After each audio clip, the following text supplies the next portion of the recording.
Bases were empty, but the end zones were full as the number 2 Ohio State Buckeyes were ready to play ball as they traveled to Wrigley Field to take on the Northwestern Wildcats.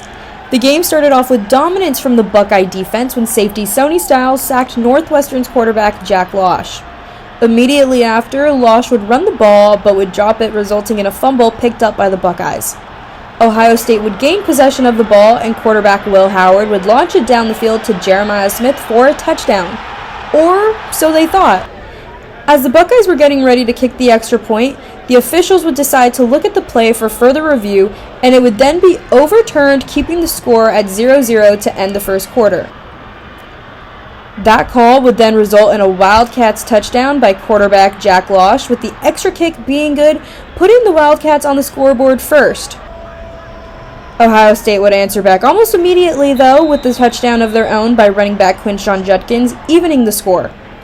Judkins would find himself in the end zone once again just a few minutes later to help the Buckeyes take the lead.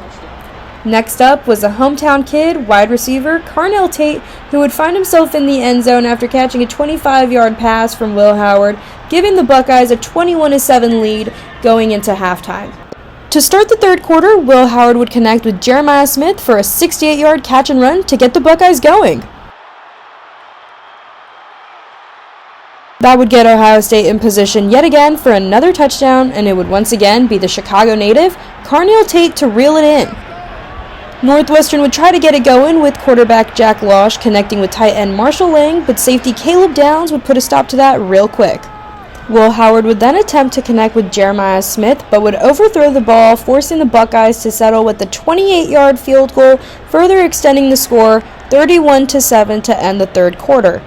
Northwestern would attempt to get on the scoreboard in the fourth quarter, but the Buckeye defense would not allow that, with 3 huge sacks diminishing any hopes for the Wildcats. The Buckeyes would leave Wrigley Field on top, securing a 31-7 win over the Wildcats. Ohio State will next take on the number 5 Indiana Hoosiers at home for their third top 5 matchup of the season.